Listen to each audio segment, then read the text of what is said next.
Olá, sejam todas e todos muito bem-vindos ao Salto para o Futuro. Você já ouviu falar em recursos educacionais abertos? Desde 2012, a Unesco recomenda para governos de todo o mundo a adoção dos chamados REA, os Recursos Educacionais Abertos, para que haja ampliação do acesso à educação de qualidade. Ao adotar essa prática, os governos estariam promovendo o que prevê um dos objetivos da Agenda 2030 para o desenvolvimento sustentável. Mas o que seriam os recursos educacionais abertos? Como e por quem são construídos? E de que forma professores e alunos podem ter acesso? Perguntas que serão respondidas pelos nossos convidados de hoje. Então, fique ligado aí, porque a conversa sobre recursos educacionais abertos começa logo depois do intervalo. O Salto para o Futuro é um programa da TV Escola, porque é bom saber. Estamos de volta. Recursos educacionais abertos. É disso que vamos falar no programa de hoje.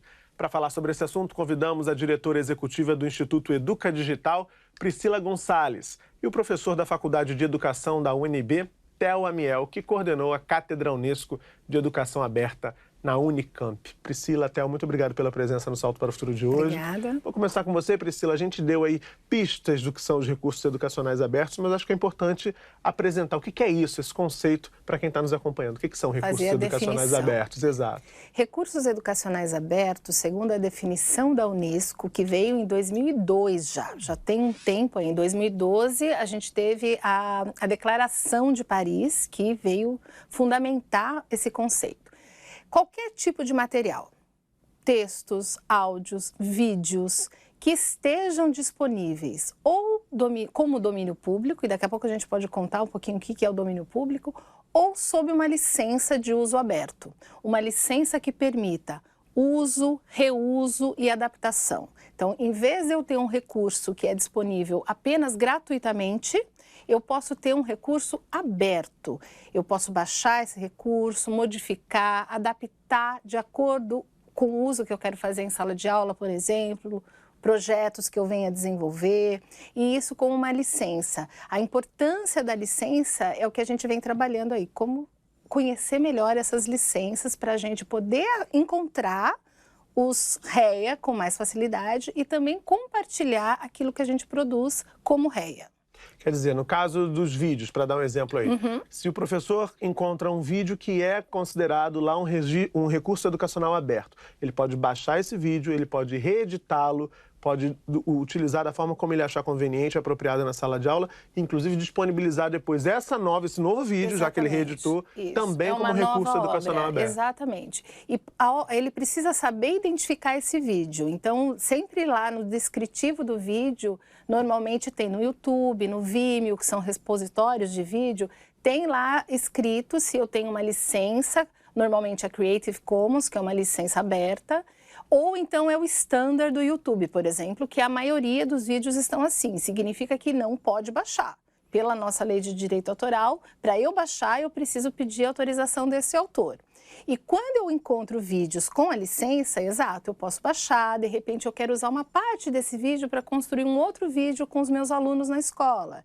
E aí eu vou referenciar no final desse vídeo que eu produzi a origem, né? O crédito daquele vídeo que eu usei para produzir o meu vídeo. Agora, a gente está dando um exemplo de vídeo, né? Mas existem outros recursos e múltiplos recursos. A gente pesquisando viu lá que, como por exemplo, o livro didático é visto em alguns países como o que tem mais alto... Livro didático não, livro de um modo geral, né? O que tem mais alto custo para um estudante de graduação, por exemplo.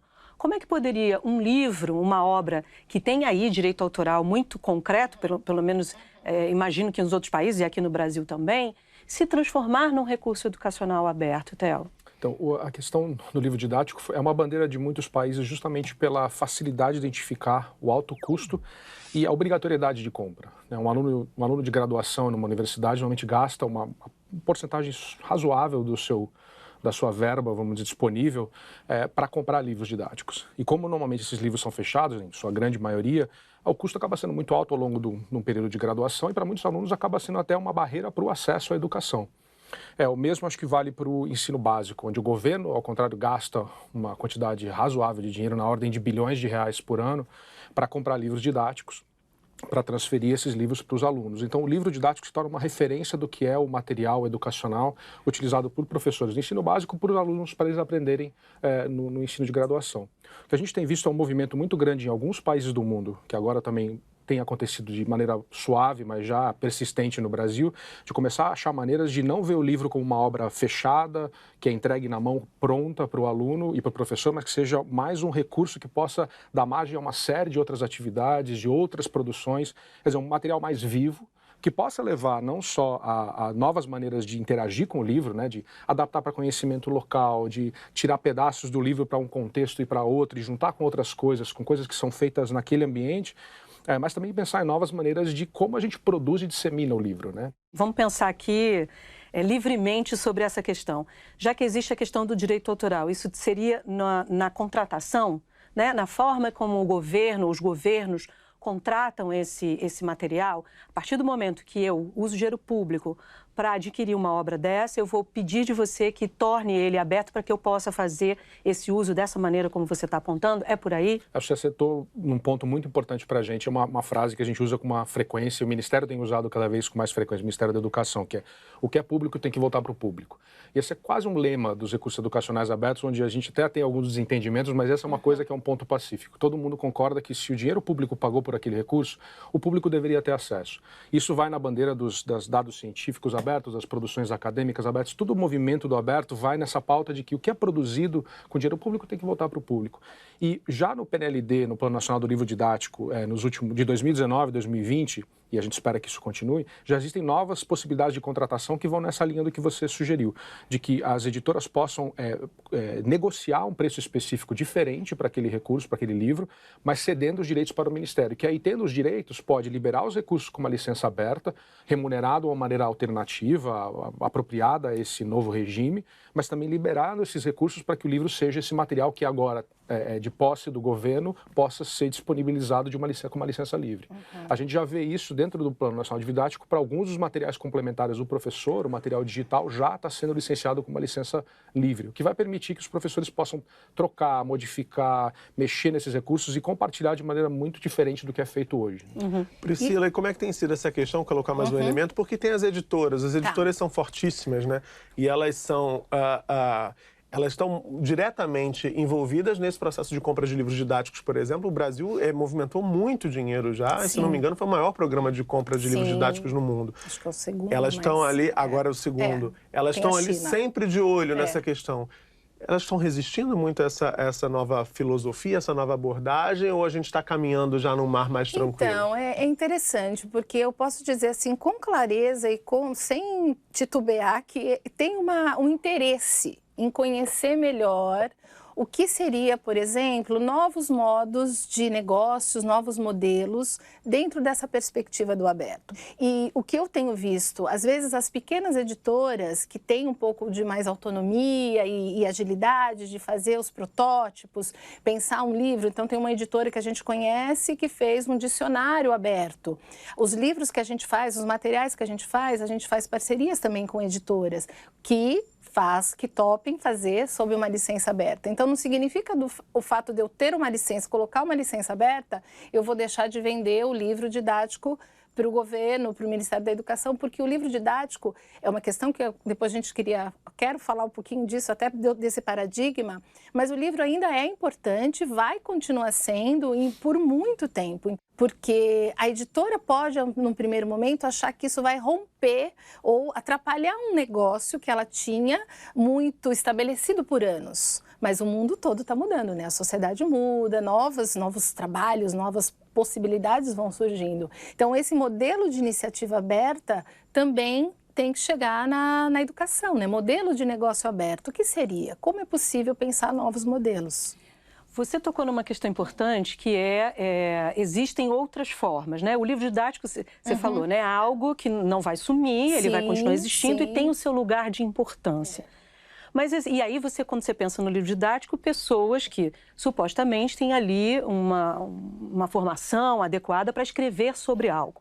Quando você pensa em outros produtos, né, como, por exemplo, aí não estou dizendo que isso é um recurso educacional, vocês podem até me corrigir, mas a história da Wikipedia, né, que foi pensada com essa ideia de cocriação. Eu vou lá, contribuo com algo que eu sei sobre um determinado tema, vamos pensar aí na história, mas há muita gente que questiona essa credibilidade dessa contribuição, né? Quem foi o autor que foi lá e escreveu aquele determinada outra parte sobre um determinado contexto histórico? Como fica a questão da credibilidade? Quem é que põe o selo de qualidade em algo que vai sendo cocriado, até se chegar àquela conclusão? Deixa eu começar, depois você vem. Era isso que eu ia falar dessa história do paradigma. Por que a gente está mudando um paradigma quando a gente fala de REA? Porque, num primeiro momento, parece, o recurso. Por que recurso? O recurso é muito importante porque hoje a gente tem a possibilidade de acessar recursos pela internet, coisa que a gente antes só tinha o papel. Então, só era o livro que chegava. Hoje a gente pode ver vídeos, áudios, games, uma série de recursos que está ao alcance de um clique. Mas o essencial do REA, nesse conceito da educação aberta, é a gente mudar esse paradigma que a gente precisa ter de só especialistas e pessoas muito bem qualificadas para produzir um determinado material. Ao contrário, a gente começa a olhar para as pessoas que usam esses materiais, que são os professores, e eles, ao produzirem, eles também estão se formando. Eles também estão desenvolvendo a capacidade de produzir um material que não é só para eles, mas que vai ser compartilhado com outras pessoas. A gente teve uma experiência no Paraná, aqui no Brasil, de 2000 a 2010, que foi o projeto Folhas, que fez justamente isso. A Secretaria de Educação incentivou professores de ensino médio a produzir materiais didáticos. E como que eles pensavam na questão da qualidade? O trabalho coletivo entre pares, de feedback, leituras coletivas, universidades participaram desse processo. Uma avaliação permanente desse material. Avaliação permanente. Esse coletivo, que é o que a gente precisa fomentar cada vez mais, e a gente vê muito pouco na política pública. Porque tem uma facilidade de eu encomendar o material, chamo especialistas, produzem o material e entregam o material. Só que os próprios professores já estão mostrando que eles não querem há muito tempo, né? Há muito tempo. Há décadas eles reclamam dessa... Por que tem que chegar tudo pronto? Por que eu tenho que trabalhar com um livro didático que não tem nada sobre o meu estado, sobre a minha cidade? Por que eu também não posso? E eles sabem, é um reconhecimento. Claro, a gente sabe que precisa investir muito em informação, mas tem que ter um reconhecimento que quem tem o conhecimento do dia a dia na sala de aula. É importante ressaltar que a Priscila está chamando de mudança de paradigma. Para nós é mais importante do que pensar na questão das licenças e dos direitos. Isso é a estrutura que dá margem para as práticas, né? E para a ética de trabalho com recursos educacionais. Os educadores estão acostumados a trabalhar colaborativamente, a compartilhar recursos, a baixar coisas da internet, a fazer esse tipo de coisa, a trabalhar com seus alunos. Isso é uma prática. O que a gente está tentando com o Zéia é embasar isso e colocar isso em volta, né, de uma arcabouço legal e técnico que permita que essas coisas possam acontecer e que está desatualizado, que a gente passou um tempão com essas práticas enraizadas, sem nenhum suporte legal e técnico, e agora a gente tem condições de fazer isso acontecer. Parecia que o mundo não ia mudar nunca, né? A gente ficou ali olhando e tudo. E vai mudando. E aí o exemplo da Wikipédia é muito bom. Eu fiz uma experiência esse semestre com os alunos da pedagogia na UNB, da gente editar a Wikipédia. E os alunos começaram a perceber como é rigoroso o processo de trabalhar na Wikipédia. Exato. Problemático, de muitas maneiras, mas extremamente rigoroso, que não é o olhar que as pessoas têm externo de que você simplesmente entra e o conteúdo fica ali, perene, e coisa de 2, 3 segundos já tem alguém comentando o que você fez, tirando do ar se for uma coisa que é horrorosa. Quer dizer, é uma comunidade muito dinâmica, justamente que ela tem uma capilaridade muito grande e muita gente trabalhando. Ou seja, tem uma avaliação, não é tão sem avaliação não assim como se pensa. E nos repositórios, nos lugares onde você encontra recursos abertos, como é com outros tipos de recursos grátis ou fechados, você normalmente tem um processo de curadoria, você tem uma participação ampla de pessoas da área educacional. O que a gente acho que defende mais é que a gente consiga tirar um pouco esse olhar de especialistas versus professores e alunos, ou especialistas localizados em um lugar, seja no eixo Rio-São Paulo, quando é o livro didático, ou no eixo Brasília, quando é o livro didático de avaliação mais pontual, de disseminar a política que vai fazer a avaliação. A gente conseguir capilarizar isso mais para um país que é tão diverso e com tanta gente competente, né? Priscila e Theo, eles fazem formação continuada de professores nessa área dos recursos educacionais abertos. Eu vou voltar agora a começar esse bloco perguntando para vocês como é que os educadores têm reagido a essa proposta, Priscila. muito bem. A minha percepção é que eles reagem muito bem, um pouco inseguros, e ao reconhecer que eles também podem ser autores de produção de materiais educacionais, que na verdade eles já são. Tem um reconhecimento que nem sempre é tão claro. Quando um professor ou professora produz uma aula, produz um material, pega um material de jornal, pega algo que ele achou na internet, junta com um livro didático, quando faz cria a um cópia, jogo ali com seus quando estudantes. cria um jogo, tudo isso tem muita autoria. O tempo todo os professores são autores, mas a gente tem aí uma tradição de acreditar que o autor é o do livro só. O autor é o especialista que vem dizer alguma coisa, vem dar um curso, ou o curso que se faz, tem vários cursos hoje, né, que o Ministério mesmo oferece. E é o reconhecimento dessa prática. Nossa, eu tenho uma experiência, de repente eu posso ser um mentor ou mentora de outros professores e juntos, como o Theo falou no último bloco, os professores fazem muita colaboração, seja nos espaços de formação mesmo, que são criados dentro das escolas, das secretarias, e nos informais. O tempo todo tem havido faz muito tempo, essa troca. E ao saber que, nossa, então quer dizer que eu também posso produzir um blog que eu faço, que tem professores que já estão fazendo, colocam blogs, mas não conhecem a licença.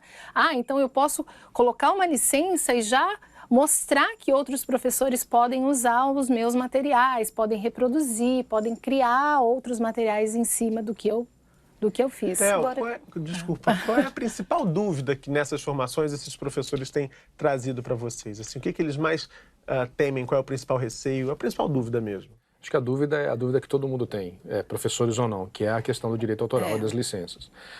A legislação brasileira é super ambígua, ela é difícil de interpretar, até para advogados. Então, você imagina um professor, ou gente como nós, professores também, tratar com as ambiguidades e as nuances da lei de direito autoral é muito complicado. São tratados internacionais, e, enfim, uma série de coisas que acabam complicando as pequenas análises que os professores às vezes querem entender exatamente o que eles podem ou não podem fazer. Com o nascimento dessas licenças Creative Commons, que ficaram licenças muito populares, ficam bem mais fáceis de lidar com essa ambiguidade. Mas ainda assim é um processo difícil, um pouco lento de você compreender. Por isso que a gente faz essas oficinas de 2, 3, 4 horas, a gente gasta bastante tempo explicando o que significa isso, e como usar as licenças, como comunicar as licenças. E uma vez que você entende como isso funciona, fica relativamente fácil de navegar nesse território, mas é sem dúvida a maior dificuldade dos professores. Agora, tem uma mudança de olhar também, quando você mesma já apontou isso, Priscila, quando você passa a trabalhar com material em que você colaborou, em que você contribuiu, em detrimento de algo que é só comercial. E aí, comercial, não estou desqualificando esse material, mas do ponto de vista que eu adquiri, eu comprei, né, veio de outro, eu não estou... A ideia da autoria, né? Você percebe essa mudança nesse professor? O que muda do ponto de vista profissional, dessa prática pedagógica, à medida que ele se coloca como autor?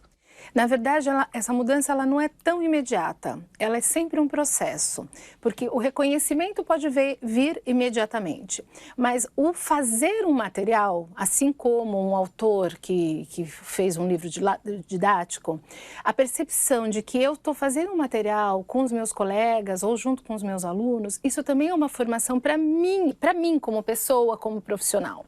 Isso não é tão claro, porque na verdade tem um ponto aí relacionado a esse desenvolvimento humano do professor, esse desenvolvimento integral que tem a ver com autoconhecimento, reconhecimento de talentos. Nossa, eu gosto na parte que eu vou fazendo um resumo do que todo mundo fez, ou eu gosto de escrever, eu gosto de produzir.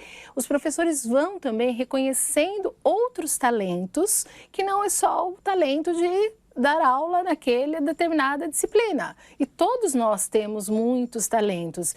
E ao fazer essa somatória de talentos e a percepção de que eu estou me desenvolvendo profissionalmente também ao fazer isso, eu passo a me reconhecer e reconhecer os meus alunos com mais clareza, os diferentes perfis. Então, como é que eu organizo, por exemplo, uma produção, um grupo vai gostar mais de escrever, o outro grupo vai usar o celular para fazer entrevista, o outro grupo outras pessoas vão desenhar. Como que eu também trabalho com essa multiplicidade de talentos? Porque primeiro o professor precisa se sensibilizar e compreender que é importante também para ele essa formação, essa mudança de paradigma. Agora, até isso que ela falou do ponto de vista do professor, É claro que é importante essa construção por parte do professor, né, nesse processo. Agora, o aluno também pode ser um criador de um recurso educacional aberto? Uma das coisas mais interessantes que a gente espera acontecer quando a gente faz as formações é de você começar a ver o professor olhar para a produção da sala de aula como algo valioso também. Isso. Que muito do que acontece em sala de aula, o professor, claro, o professor sempre produz, a gente sabe que o professor é um produtor de artefatos o tempo todo. Mas muito do que o professor pede para os alunos fazerem normalmente são atividades que são feitas iguais para todo mundo, que ficam jogadas no lixo depois, porque você guarda aquele monte de papel, depois no final de 5, 6 anos você tem um escritório inteiro de papel que você precisa jogar fora. Professor que pede uma pesquisa sobre um tema único para todo Para mundo. todo mundo, Aí o aluno exato. faz, sabe assim, ninguém vai ler isso aqui. Ninguém vai ler. Então o aluno sabe que ninguém vai ler, o professor sabe que provavelmente não vai ter tempo de ler, vai ser uma coisa só para dar nota. Então essa perspectiva dos recursos abertos e dessa cocriação e colaboração e esse olhar para a colaboração também faz com que você comece a ver a produção do aluno como uma coisa que pode ser valiosa. Que eu acho que é uma coisa muito fácil, uma chave muito fácil de transformar na cabeça de muitos professores, alguns já praticam isso, mas para outros, a hora que você começa a achar caminhos de pensar, olha, você pode colaborar entre vocês aqui, criar uma coisa juntos, ou pegar uma coisa que a gente fez semestre passado que meus alunos começaram. O exemplo dos livros é muito comum. Tem professores que fazem livros que vão sendo melhorados, que os próprios alunos usam como material didático e são feitos ao longo dos anos. Tem professores que fazem isso há décadas. Novas edições, Exato. né? Novas edições com a autoria que vai crescendo com os alunos que começaram 10 anos atrás. Quando você começa a olhar para o aluno como também um grande produtor de conhecimento e as atividades que você pede e escolhe para fazer como atividades formativas nesse ambiente de colaboração, você muda muito a perspectiva do que é trabalhar dentro de sala de aula. E aí você já tem impacto direto na aprendizagem, né? Porque a gente não está falando só do resultado de uma eventual avaliação, o aluno aprendeu porque ele utilizou um recurso educacional aberto. Não. Mas todo do o próprio processo de criação desse recurso e de trabalho a partir desse recurso, né? E aproveitar, por exemplo, quando os alunos têm usado muito, eles assistem muitos YouTubers, e muitos já estão colocando seus vídeos lá e tal. Isso também é uma nova aprendizagem. O que é compartilhar nessa cultura digital? Eu vou compartilhar um material que é aberto, posso escolher uma licença, esse repositório de vídeos que eu escolhi, ele me permite escolher uma licença.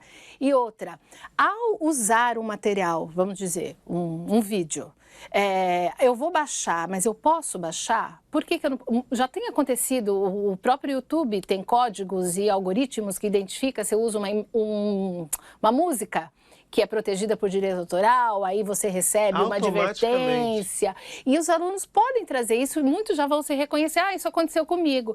Então vamos pensar um repositório onde tem músicas com licenças que eu posso usar nas minhas produções? Isso também muda essa postura ativa em relação à cultura digital. Por que eu vou pegar o material, se eu posso, e depois receber uma advertência, né, com esse medo todo do direito autoral, se eu posso ir num repositório, e já tem vários repositórios, a gente está organizando isso num referatório que chama RELIA, então recursos educacionais com licenças abertas, para facilitar esse encontro de materiais.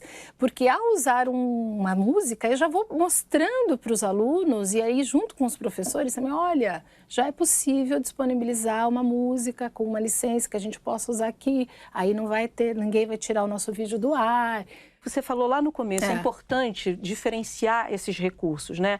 Do livre, do aberto, do que é domínio público, para que esse público que está assistindo a gente agora possa entender um pouco do que a gente está falando aqui, que é algo bastante complexo mesmo para nós que somos de televisão e a gente às vezes quer usar, isso aqui não pode usar, essa imagem a gente não tem direito.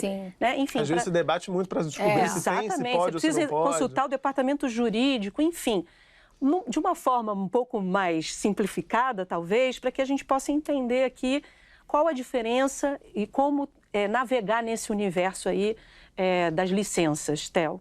Então, para a gente, uma diferenciação extremamente importante que está acontecendo agora é entre o grátis e o aberto. O domínio público é uma outra classe prevista na lei, que é depois de um certo período, depois da morte do autor, ou depois da criação de uma certa obra, ela entra no domínio público, que significa que ali ela tem uma livre utilização. No Brasil, a legislação brasileira não prescinde o direito do autor de ser citado, de ser mencionado, de ter uma atribuição, mas o domínio público é uma coisa que acontece com a obra, depois de um certo período, dependendo do tipo de obra. No Brasil, 70 anos em média. Depois da morte do autor. e com algumas exceçõezinhas, mas nada muito complicado. Demora muito. Então é muita coisa muito antiga que demora muito a cair no domínio público, né? A diferença entre o grátis e o aberto é que é muito importante para as práticas, porque a gente não gosta de se prender tanto nas licenças, apesar de elas serem extremamente importantes. O que a gente quer são as práticas. Isso. Mas para ajudar as práticas, as licenças são importantes. O grátis, as pessoas normalmente pensam, a primeira coisa que as pessoas pensam na formação é assim, mas está na internet, então eu posso usar. Sim. E é muito razoável pensar que se alguém publica alguma coisa, você tem todo o direito de utilizar. A verdade é que isso não é o caso. Uma coisa que está disponível simplesmente na internet, automaticamente pela nossa legislação, está protegida por direitos autorais, a não ser que o autor, a pessoa que publicou, que é dona daquele direito, ou que criou aquela obra, diz expressamente, olha, você pode fazer outras coisas, você tem alguns direitos que eu estou cedendo para você utilizar nessa obra. Então, em princípio, tudo que está na internet é fechado. Pode ser grátis para você baixar, para você ver um vídeo no YouTube, para você baixar uma foto, para que você achou no Google, mas na verdade você não tem nenhuma liberdade de usar aquele material, a não ser que esteja muito claro que isso aqui tem uma licença livre para você fazer uso. O interessante para a gente é, se as pessoas fazem uso desse tipo de coisa e tem essa prática de baixar, para nós é um ganho. Para nós é muito legal, porque demonstra que a pessoa tem esse hábito de, ela baixa foto, ela baixa vídeo, ela mistura, ela pega a coisa que ela criou e cria uma coisa nova. Se ela infringe o direito autoral, isso é um problema que a gente pode resolver com uma certa facilidade. Mas o fato da pessoa já trabalhar com a prática é um ponto de partida para a gente discutir, olha, tem uma outra cultura livre que já existe, que tenta ajudar você, que já tem essa prática, a fazer isso de uma maneira onde você participa com uma comunidade de pessoas que pensam igual a você. Aqui tem toda uma discussão, é claro que a gente não está fazendo nenhuma propaganda de respeito aos direitos autorais, não é isso. Não é isso. Mas nesse ambiente da internet, não só no Brasil como fora daqui, há toda uma discussão sobre a história da cultura livre, como você acabou de apontar, sobre e os de remixes, revisão de direito autoral. revisão de direito autoral. Inclusive, eu preciso falar, na União Europeia tem um movimento já que começou desde o ano passado, de todos os países da União Europeia, tem uma organização não governamental que lidera isso, né, junto com as outras organizações dos outros países, de reivindicar a flexibilização da lei do direito autoral para uso educacional e de uma forma comum para todos os países da União Europeia. E aqui no Brasil ainda, infelizmente, o mundo da educação está bem longe dessa discussão, bem longe. É importante dizer uma coisa aqui, a gente não tem um regime de exceções para a educação, que essa é a segunda coisa que as pessoas acham. Era aí que eu ia colocar, exatamente. Porque a gente tem pessoas que pegam, por exemplo, um produto, uma cena de novela, reeditam aquilo ali e vão gerar lucro para si mesmos a partir de um trabalho que tem uma série de profissionais que foram envolvidos, uma empresa que bancou e financiou aquilo ali e que, portanto, é proprietária daquele direito. Não é o que a gente está discutindo. A gente está discutindo, por exemplo, uma mesma cena de novela reutilizada num contexto em que aquilo ali vai ensinar alguma coisa, né? Um objeto educacional. Mesmo assim, a gente não tem essa. Mesmo assim, no Brasil, a gente está atrasado nessas... Porque é importante ressaltar, porque até a fake news, as formas de se fazer notícia com esses usos estão dentro dessa linha do eu baixo, eu uso e o problema é meu. O problema é meu, na verdade é de você. O problema é meu que leio. Eu que leio, você que lê, né? O que a gente está falando aqui, como o Murilo apontou, para um uso educacional. Ele tem aí uma função, digamos, nobre desse baixar, desse usar, não tem esse uso nem da criação de questões que são extremamente antiéticas, como a fake news, e nem como a comercialização, né? É bom deixar isso claro, porque a gente está falando aqui de educação e é importante que as pessoas tenham isso como premissa, né? Exatamente. A flexibilização para a educação que a gente ainda não tem e vê que não tem em outros lugares também. O que eu vejo que a gente ainda não tem aqui, é até bom a gente poder falar sobre isso aqui no programa, é o olhar das pessoas do mundo da educação para essas questões que parecem distantes. Vamos segurar, Priscila, essa questão então, porque eu acho ela muito importante, mas a gente já está no finalzinho. Vamos retomar no próximo bloco, porque é algo importante de se discutir. Por que não esse olhar? O que acontece que esse olhar não existe com este uso educacional? Vamos segurar isso para o próximo bloco. Hora do último intervalo do Salto para o Futuro de hoje, mas continue ligado porque ainda tem mais debate sobre os recursos educacionais abertos. Até já. No bloco anterior, eu precisei interromper você, Priscila, mas você falava que no Brasil a gente ainda não tem esse olhar, o olhar da educação para os recursos, para a importância dos recursos educacionais abertos. E aí ficou a pergunta no ar, por quê? Porque ainda não tem esse olhar de que é algo importante para o acesso à educação de qualidade. Porque isso é até fundamental para que a gente possa exercer uma pressão para que essa lei dos direitos autorais seja flexibilizada e a gente possa ter oportunidade de gerar mais recursos educacionais, inclusive. É uma questão do olhar para o contexto da sociedade, que não é de agora, não é só porque a gente está numa sociedade digital, sempre foi uma prerrogativa importante da educação abrir para a sociedade, né? Como que a gente traz o que está sendo discutido na atualidade para os projetos, para as práticas escolares. Quando eu falo que a educação ainda está muito longe dessas discussões em relação à legislação, por exemplo, a gente tem um Marco Civil da Internet que foi divulgado e aprovado em 2014, e dentro do Marco Civil da Internet a gente tem um artigo 26 que fala da educação digital, da importância da gente trabalhar uso seguro, uso consciente da internet. Não é só eu vou usar uma plataforma, essa plataforma é de quem? Quem é o dono dela? Ela é pública? Ela é feita por uma comunidade de software livre ou ela é de uma empresa? E eu vou dar os meus dados? Que dados são esses? Que é uma discussão que está muito atual. E esse tipo de discussão ainda está muito longe. Está muito longe porque não chegou nas nossas formações iniciais, não chegou nas nossas formações continuadas. E pelo tradicionalismo do mundo educacional, é como se fosse uma outra área. A minha área é ensinar, aprender conteúdos, componentes curriculares, Enem, exames oficiais. Ainda fica muito forte nesse ponto do que é só da educação, quando na verdade a gente tem que olhar para a sociedade. A sociedade está aí mudando muitas questões, a questão da privacidade. Por que eu não posso trabalhar privacidade dentro de sala de aula?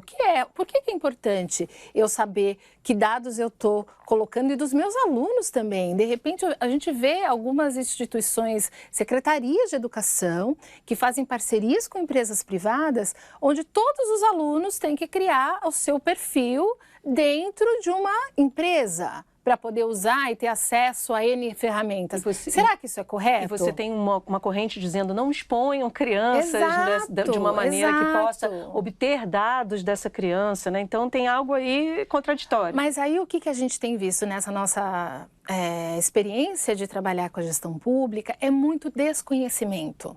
É muito desconhecimento, porque parece que o grátis é bom, como o Theo diferenciou, né?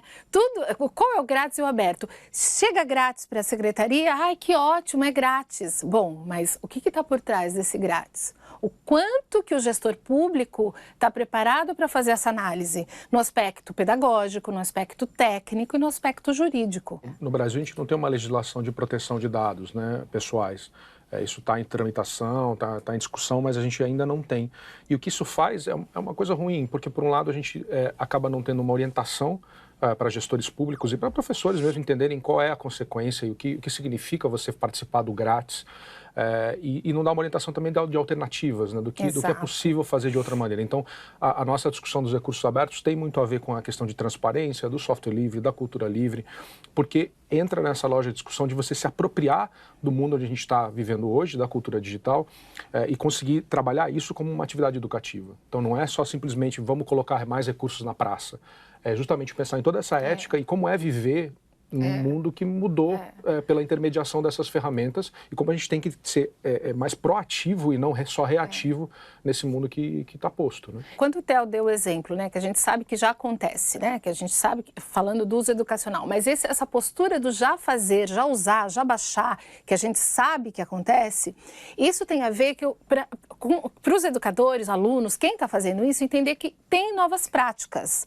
E as novas práticas, elas precisam impulsionar novas leis. Não dá para a gente ter as mesmas leis de um tempo antes da internet, antes desse mundo digital. E é por isso que a educação precisa se aproximar dessas discussões de como apoiar essas mudanças. Até para pensar que leis podem ser essas, como elas podem regular essas atividades que já existem. Porque não dá para você achar que vai ficar sempre fazendo o que a lei manda. A lei precisa mudar. Se a prática social, a gente tem um exemplo da música. Hoje a gente tem música por streaming, você paga um X, é um modelo de negócio que foi criado, porque justamente a música foi uma das primeiras, que as pessoas começavam a baixar tudo e as gravadoras quebraram aquela loucura toda, acharam um novo modelo.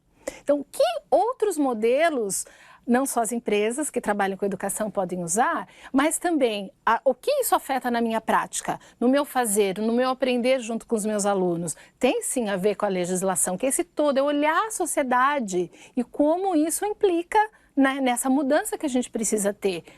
Ouvindo você falar de modelos e ouvindo o que o Theo acabou de apontar para a gente, fico pensando na questão da aprendizagem colaborativa. Essa questão da colaboração é algo que ganha cada vez mais força, exatamente pela cultura digital, me parece, né?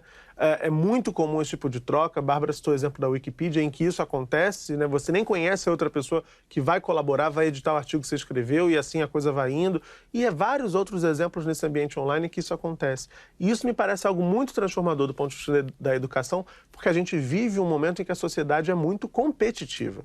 E me parece que a gente está diante da ruptura com esse modelo de competitividade para formar uma galera que está mais interessada em colaborar do que em disputar. E é disputar emprego, disputar classificação no Enem, disputar vaga no mercado de trabalho, enfim, é isso por aí, né, Theo? Eu acho que tem a gente fala que a ética do professor é de colaborar, mas na verdade a gente também sabe que o trabalho do professor é muito solitário, né? Você pega um horário de planejamento, normalmente são meia hora, 40 minutos para resolver uma série de problemas, a gente não colabora num horário feito para ser um horário colaborativo, por exemplo. Então, esse olhar para a colaboração precisa também pensar em como a gente transforma o ambiente da escola, os espaços e os tempos que os professores têm para colaborar. Não é também só, de novo, colocando recursos na praça ou trabalhando de uma maneira um pouco mais aberta que a gente vai conseguir fazer isso funcionar. Então, a gente trabalha em todas as vertentes de repensar o sistema educativo. E esse olhar para a colaboração, se ele for bem feito, ajuda muito a fazer com que essas práticas possam florescer, né? Agora, pensando também isso que acabou de dizer da colaboração e que você estava dizendo antes, Priscila, eu fico imaginando, a gente já ouviu muitas vezes aqui alguns educadores falando, pronto, já vem mais um conteúdo, é como se fosse o recurso educacional aberto, mais um conteúdo que eu tenho que aprender para esse meu cotidiano de escola. E pelo que você está apontando, na verdade, não. Né? É mais algo que vai fazer parte, sim, desse cotidiano, mas de uma maneira menos didática e mais na vivência, mais na colaboração, Exato. mais nos processos, né? Isso não é só no educador. Se a gente quiser usar a internet de uma outra forma, a gente também vai ter que aprender como circular por lá, né? O que é licença, o que é cultura livre, enfim. É por aí também, né? É mudar um pouco também esse pensamento de que é um conteúdo a ser aprendido, né? Exato. É um conceito, e é um conceito que envolve uma postura nova. E essa postura nova, a gente vai perceber cada vez mais ao praticar. Então, não tem muito assim... Preciso aprender um conteúdo, ler vários livros sobre recursos educacionais abertos. Não significa isso. É muito mais a prática aberta envolvida dentro de um conceito, onde eu posso escolher materiais que têm licenças abertas, eu posso modificar esses materiais, aí eu vou produzir outros materiais e também posso compartilhar. Porque esse compartilhar o que eu produzi, isso sim é um dos pontos aí que a gente queria incentivar mais. Porque os professores fazem, mas pouco se veem, né? Vou compartilhar? Aonde eu vou compartilhar? Porque a gente também tem muito pouco repositório, ambientes em que os professores possam... Essa é uma discussão que está sendo internacionalmente, né? Mesmo com a quantidade de universidades que a gente tem poucos repositórios, porque tem muitas universidades que criam repositórios. Exatamente. Inclusive, a gente está fazendo um curso agora para 300 professores da Universidade Aberta do Brasil, que tem o nome Aberta, mas não é aberta ainda. Tá, a CAPES, a Diretoria de Educação à Distância, comissionou esse curso para a gente no ano passado e agora a gente está no final desse semestre, acaba essa primeira formação, que é uma formação de sensibilização justamente para professores de 104, acho que universidades total, né, públicas do Brasil, que fazem parte do Sistema Universidade Aberta do Brasil, justamente porque no final de 2016, para comecinho de 2017, houve uma troca, que agora os recursos produzidos pelos bolsistas da Universidade Aberta do Brasil são recursos abertos. Isso foi parte de uma série de ações que a gente fez em conjunto e uma das demandas era um curso para justamente explicar para os professores, doutores de universidade, o que significa isso. Para mostrar não que eles não sabem, mas como é complicado. Até né, professores universitários, gente de faculdade de educação, de biblioteconomia, o que for, também não conhece esse conceito ainda. E a gente está conseguindo fazer essa formação para que eles possam conhecer, na esperança que a gente consiga disseminar esse conhecimento dentro dos campi e nos cursos de formação também, para que entre não como agora tem uma aula de réia, mas assim, gente, agora quando a gente for procurar, a gente vai procurar aqui. Por quê? Porque é isso. Por que a gente vai fazer isso em grupo? Porque essa é a ética que a gente quer trabalhar. E essa formação ajuda esses professores a gente imagina, ser esse polo de disseminação de conhecimento dentro da universidade. Você falou de mudança de paradigma lá no início, né, Priscila? E aí eu fico pensando nessa questão do compartilhamento. A gente já visitou muitas escolas gravando reportagens e não era raro perceber professores de outras turmas que não aquelas que a gente ia mostrar por conta das experiências bem-sucedidas, com ciúme, às vezes com uma certa raivinha. Por que o trabalho do colega está aparecendo? Sim. Porque a gente percebe que, de fato, nesse paradigma antigo, o compartilhamento, a troca, não é algo muito valorizado, né? O brasileiro, de forma geral, ele tem apreço pela propriedade, né? É meu, fui eu que criei isso aqui, não vou contar para ninguém, vou botar embaixo do braço. E aí a coisa é revolucionária nesse sentido, né? Porque quando a gente propõe uma criação que já é coletiva e que você pode pegar algo que o outro criou e dar ali também a sua customizada para criar uma terceira coisa, aí você já está falando de outra coisa. Né? Eu costumo falar muito sobre isso, que eu acho que a questão mais importante não é como usar as tecnologias na escola, como inovar com aplicativos, não, é a cultura da colaboração. Mas a cultura da colaboração nessa perspectiva, que a minha ideia, ela pode se somar com outras ideias. E juntos a gente pode ter uma grande ideia para solucionar um desafio que é da escola. Às vezes o desafio é, o vandalismo do banheiro. Poxa, não adianta pôr uma placa, não pinte, não rabisque as portas do banheiro. Como que a gente sensibiliza e faz disso um problema de todos? Porque quando todos se sentem de fato parte da busca da solução, você se vê ali, aquilo tem uma partezinha sua. Então, quando esse professor vai ser lá alvo de pauta de uma reportagem, de alguma forma eu posso estar envolvido ali, porque aquilo vai estar levando a minha escola, a nossa prática como um todo, mas isso não é simples. Agora, a gente falou muito desse universo da escola, que é óbvio, importante, né? Um microcosmo que representa muito dessa sociedade, mas é importante saber por que a Unesco, você foi representante da cátedra, né, na Unicamp, incentiva que governos adotem. Isso eu acho que é importante a gente deixar claro aqui, para poder fechar o programa, por que o recurso educacional aberto é tão importante em ser adotado por governos.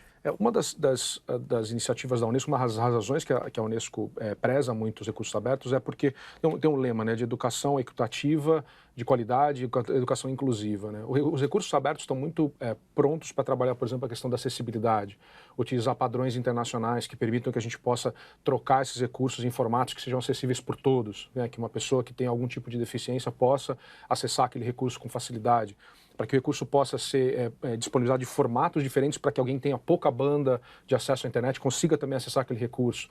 Então, os REA tem uma agenda para a Unesco, acho que é importante, no sentido de garantir acesso a material de qualidade nas mais diversas condições, em todos os idiomas possíveis, em contextos culturais diversos, em situações de refugiados, nas situações mais difíceis, mais complexas, você conseguir levar conteúdo de qualidade e oportunidades de formação.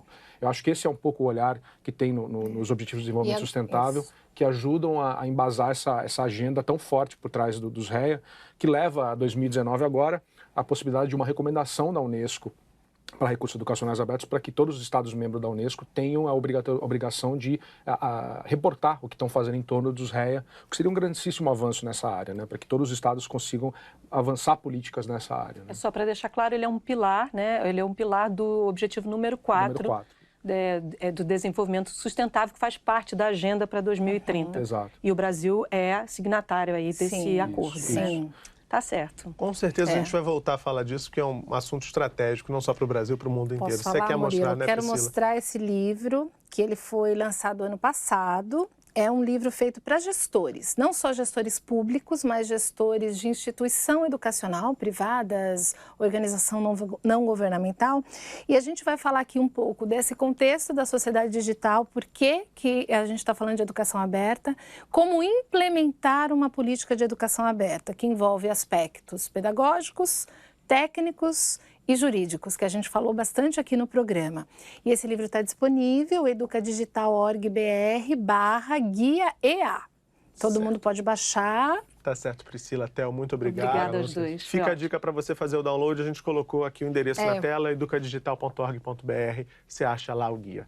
O Salto para o Futuro de hoje termina aqui. Agradecemos mais uma vez as presenças da diretora executiva do Instituto Educa Digital, Priscila Gonçalves, e do professor da Faculdade de Educação da UNB, Theo Amiel, que coordenou a Cátedra Unesco de Educação Aberta na Unicamp. Se você quiser saber mais sobre os programas, precisa ficar ligado nas redes sociais da TV Escola. Estão aqui na tela os nossos perfis no Twitter, no Instagram e no Facebook. E você já pensou em contar pra gente por que acompanha o Salto? Basta gravar um vídeo curtinho com o celular mesmo e mandar pra cá. Queremos saber sobre essa história, hein? Conta pra gente. Bem, até o próximo Salto. O nosso encontro, você já sabe, é aqui na TV Escola, porque, claro, é bom saber. Tchau. Tchau.